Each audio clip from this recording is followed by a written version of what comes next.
શ્રીમદ વાલ્મીકૃત રામાયણ ભગવાન શ્રી રામની કથા. એમાં પણ એકદમ નવી છે પેટી પેક.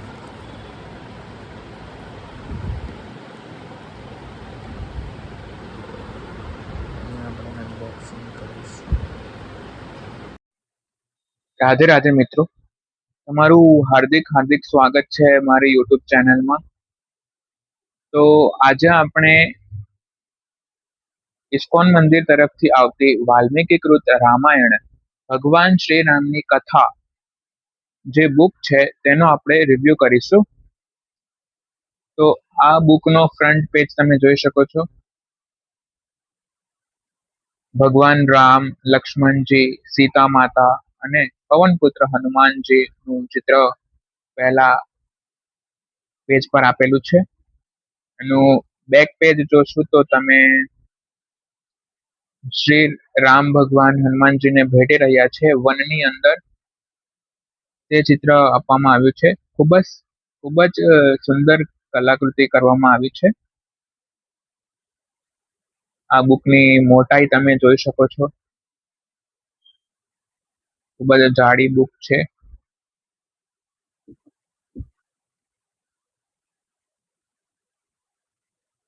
પહેલા પેજ પર સુંદર ભગવાન રામ અને 3 માતાઓનું ચિત્ર અહીં દર્શાવવામાં આવ્યું છે. એના પછીના પેજ પર વાલ્મીકીકૃત રામાયણ ચિત્ર દોરવામાં આવ્યું છે. રામ ભગવાન અને સીતા માતા રાજ દરબારમાં બેઠા છે એવું ચિત્ર અહીં દોરવામાં આવ્યું છે.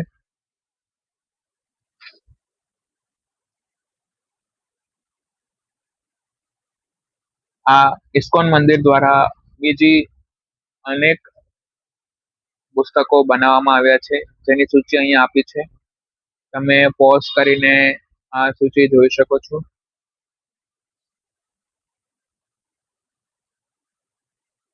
અને આ છે વાલ્મીકીકૃત રામાયણ ભગવાન શ્રી રામની રામચંદ્રજીની કથા. પ્રસ્તુતિ ભક્તિ વિકાસ સ્વામી ટ્રસ્ટ છે, ભક્તિ વિકાસ ટ્રસ્ટ. અને સમર્પણ કર્યું છે શ્રીમદ એસી ભક્તિવેદાંત સ્વામી પ્રભુપાદ, સંસ્થાપક આચાર્ય આંતરરાષ્ટ્રીય કૃષ્ણ ભાવનામૃત સંઘ.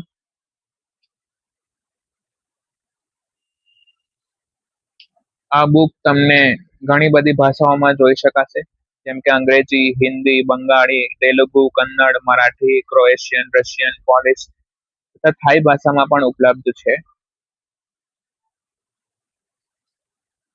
હવે આપણે અનુક્રમણિકા તરફ આવી ગયા છે. સૌથી પહેલું છે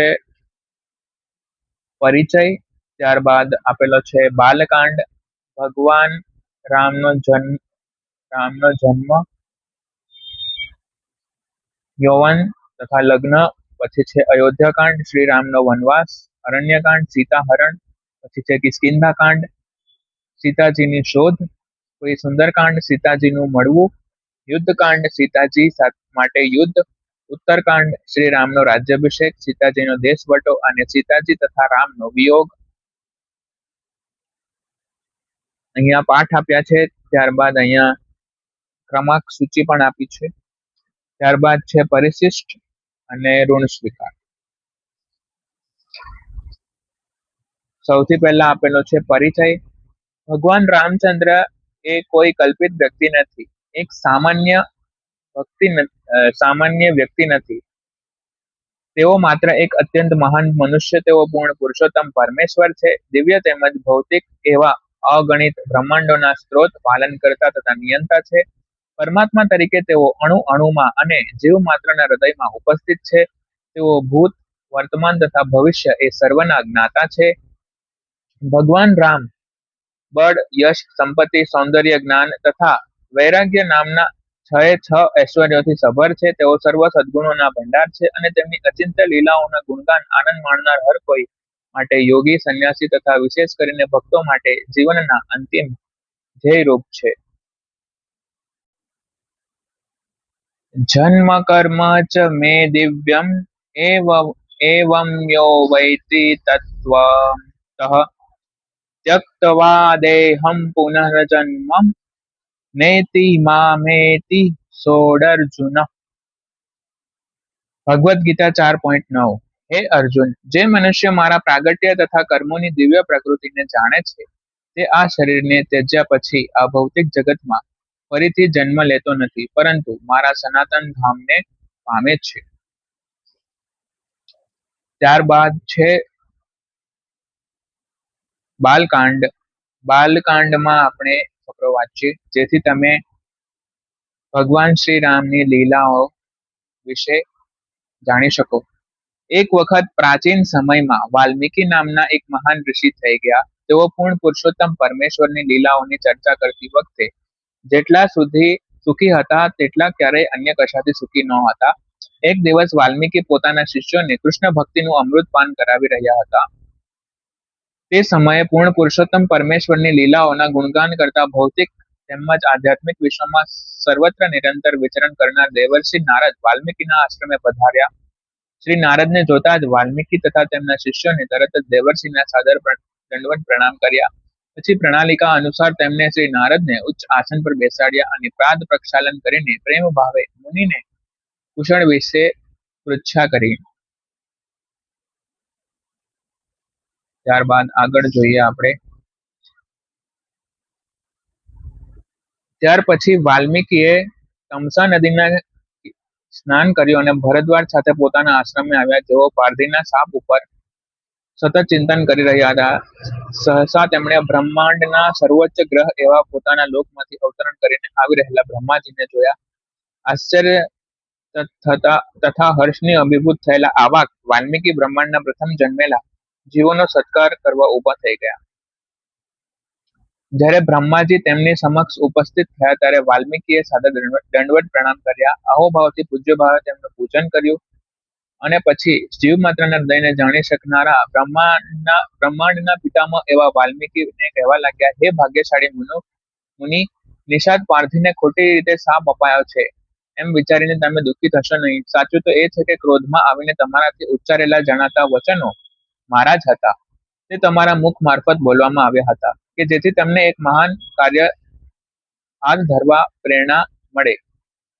સાચેથી તમારે માટે ભગવાન રામચંદ્રના જીવનની ઇતિહાસની વિશ્વના પરમ કલ્યાણ માટેના મહાન દિવ્ય લીલાઓની રચના કરવાનો સમય થઈ ગયો છે.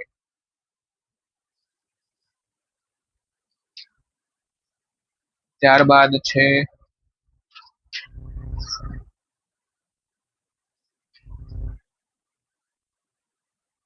આ ફોટો તમે જોઈ શકો છો. આ છે કૃષ્ણમૂર્તિ શ્રીમદ એસી ભક્તિવેદાંત સ્વામી પ્રભુપાદ. ત્યારબાદ આપેલો છે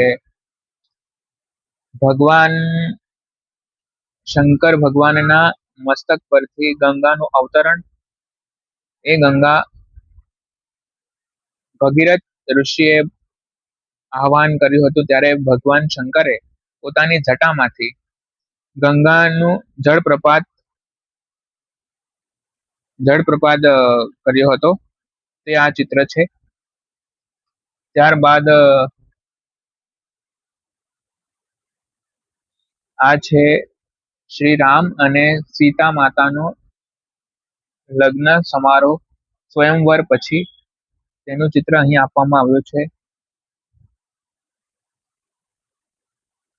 ત્યારબાદ આ ચિત્ર છે જ્યારે ભગવાન શ્રી રામ, લક્ષ્મણ અને સીતા માતા વનવાસ તરફ પ્રયાણ કરી રહ્યા હતા ત્યારનું ચિત્ર અહીં બતાવવામાં આવ્યું છે.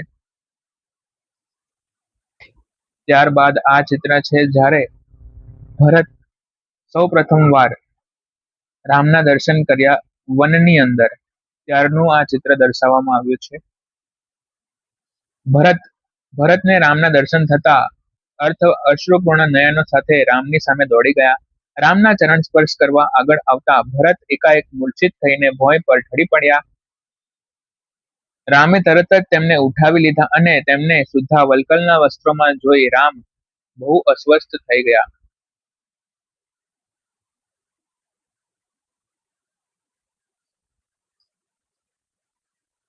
આ છે ભગવાન રામ અને સીતા માતા. ભગવાન રામ, સીતાજી અને લક્ષ્મણ દંડકારણ્ય વનમાં. આ છે રામ તથા લક્ષ્મણ લોહીના ખાબોચિયામાં પડેલા જટાયુ પાસે આવ્યા તે પ્રમાણેનું ચિત્ર. ખૂબ જ સુંદર કલાકૃતિ અહીં કરવામાં આવી છે. ત્યારબાદ છે હનુમાને કરેલું રામનું વર્ણન સાંભળ્યા પછી સીતાજીને ખાતરી થઈ ગઈ કે તેમના પતિ દ્વારા મોકલવામાં આવેલો દૂત હતો. તેમની આંખોમાંથી હર્ષાશ્રુ વહેવા લાગ્યા ત્યારે હનુમાને રામને વીંટી સીતાજીને આપવાની તક ઝડપી લીધી. તે પ્રમાણેનું ચિત્ર અહીં આપવામાં આવ્યું છે. ત્યારબાદ હનુમાનજીએ વિરાટ સ્વરૂપ દર્શાવીને માતા સીતાજીને અચંબિત કરી નાખ્યા. તે પ્રમાણેનું દ્રશ્ય અહીં આપવામાં આવ્યું છે. ત્યારબાદ ભગવાન શ્રી રામ સમુદ્રદેવને રસ્તો આપવા માટે બાણ ચલાવી રહ્યા છે. સમુદ્ર તરફ માર્ગ શોધતી વખતે ભગવાન રામ ક્રોધિત અવસ્થામાં બાણ ચલાવી રહ્યા છે સમુદ્ર પર. તે પ્રમાણેનું ચિત્ર અહીં આપવામાં આવ્યું છે. ત્યારબાદ આ ચિત્ર છે જેમાં આકાશમાં અદ્રશ્ય રહી ક્રુદ્ધ ઇન્દ્રજીતે લક્ષ્મણ ઉપર બાણો વરસાવ્યા જે સર્પના રૂપમાં ફેરવાઈ ગયા હતા. બ્રહ્માજીના વરદાનના પ્રભાવથી નાગ બાણોએ તરત જ રામ તથા લક્ષ્મણને મજબૂત રીતે બાંધી દીધા હતા. ત્યારબાદ આ છે રામ ભગવાન અને સીતા માતા, અને સામે જે તમે જોઈ રહ્યા છે તે અગ્નિદેવ છે. આ અગ્નિ પરીક્ષાનું સીતાજીની અગ્નિ પરીક્ષાનું ચિત્ર દર્શાવવામાં આવ્યું છે. ત્યારબાદ છે પુષ્પક વિમાનની અંદર રામ ભગવાન અને સીતા માતા અયોધ્યા તરફ આવી રહ્યા છે. તે પ્રમાણેનું ચિત્ર અહીં બતાવવામાં આવ્યું છે. અને લક્ષ્મણ ભગવાન સાથે આવી રહ્યા છે. ત્યારબાદ આ છે ભગવાન રામનો રાજ્ય અભિષેક નું ચિત્ર. ભગવાન રામ અને સીતા માતા સામે બેઠા છે અને શ્રી રામજીનો રાજ્ય અભિષેક થઈ રહ્યો છે. તે પ્રમાણેનું ચિત્ર અહીં દર્શાવવામાં આવ્યું છે. ત્યારબાદ આ ચિત્ર છે જે ભૂમિ દેવી માતા સીતાજીને જમીનની અંદર લઈ જવા માટે આવ્યા છે. તે પ્રમાણેનું ચિત્ર અહીં દર્શાવવામાં આવ્યું છે.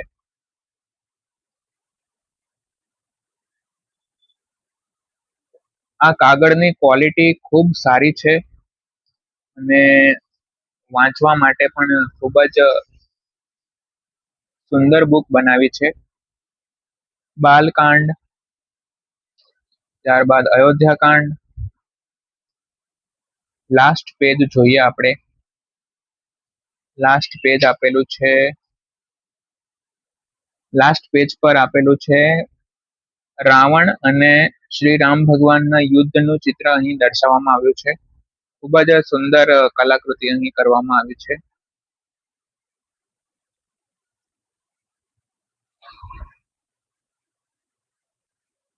ત્યારબાદ ઇસ્કોન તરફથી આવેલા અમુક પુસ્તકોની સૂચિ દર્શાવવામાં આવી છે.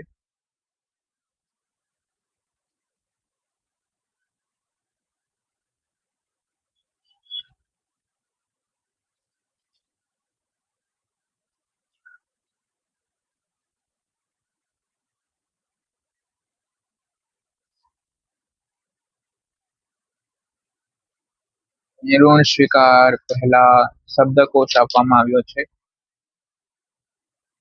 શબ્દકોશમાં થોડી માહિતી આપેલી છે તે આપણે જોઈએ.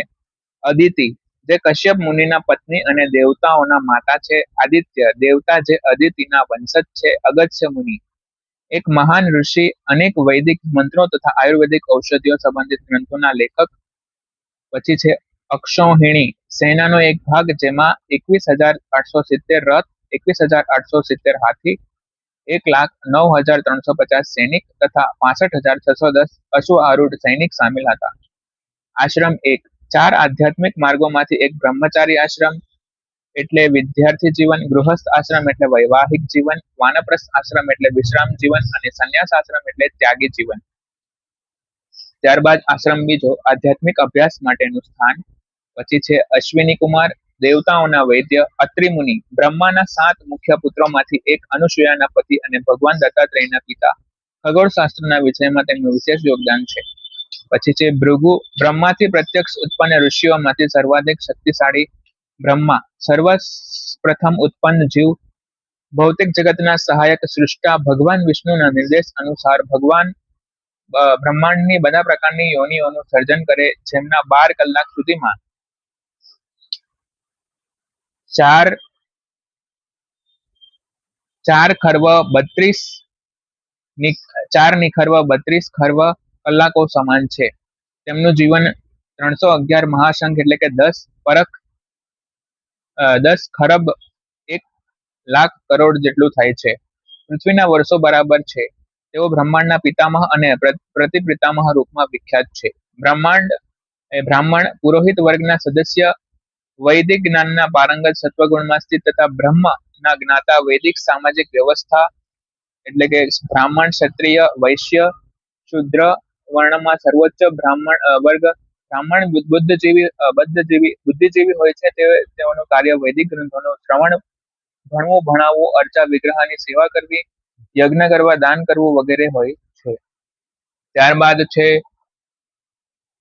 બીજી અનેક માહિતી આપવામાં આવી છે, તો તમે વિડીયોને પોઝ કરીને જોઈ શકો છો.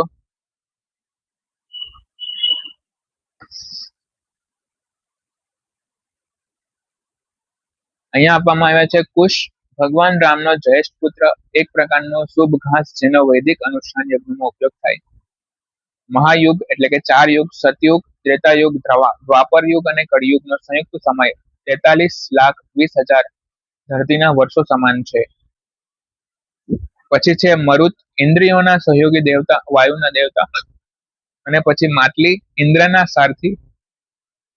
ને છેલ્લું છે શ્રીલ પ્રભુપાદ, કૃષ્ણમૂર્તિ, શ્રીમદ એસી ભક્તિવેદાંત સ્વામી પ્રભુપાદ, આંતરરાષ્ટ્રીય કૃષ્ણ ભાવનામૃત સંઘના સંસ્થાપક આચાર્ય, પ્રથમ આધ્યાત્મિક ગુરુ, કૃષ્ણ ભાવનામૃત પર 70 થી વધારે પુસ્તકોના લેખક.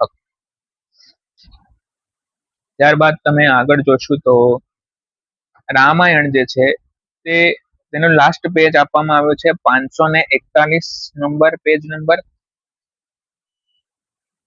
જેમાં આપેલું છે પરિશિષ્ટ. અને રામાયણનો છેલ્લો જે કાંડ છે ઉત્તરકાંડ, તેની સમાપ્તિ થઈ રહી છે 536 નંબરના પેજ ઉપર.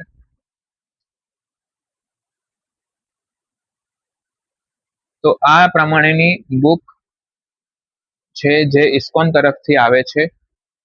અને આ બુક તમને ઇસ્કોન મંદિરના કોઈ પણ બુક સ્ટોલ પરથી મળી જશે. ઇસ્કોન મંદિરમાં જશો ત્યારે તમને ત્યાં બુક સ્ટોર દેખાશે, ત્યાં તમને આ બુક માત્ર ને માત્ર 350 રૂપિયામાં મળી જશે. આ બુકની અંદર રામાયણની અનેક કથાઓનું વર્ણન કરવામાં આવ્યું છે. રામના જન્મથી લઈને રામ કઈ રીતે જીવન જીવ્યા તે પ્રમાણેની બધી જ કથાઓનું વર્ણન આ બુકની અંદર કરવામાં આવ્યું છે. તો તમે પણ આ બુક વસાવો અને ભગવાન રામની સૌંદર્ય કથાઓનું વાંચન કરો અને તમે આ બુક પરથી ઘણું બધું જ્ઞાન મેળવો. જો આજનો વિડીયો તમને ગમ્યો હોય તો આ વિડીયોને લાઈક કરજો, શેર કરજો અને આવા જ નવા વિડીયો જોવા માટે મારી યુટ્યુબ ચેનલ કૃતિક પટેલ બ્લોગ્સને જરૂરથી સબસ્ક્રાઇબ કરજો. તો મળીએ કંઈક આવા જ નવા બ્લોગમાં. તો બાય બાય, રાધે રાધે.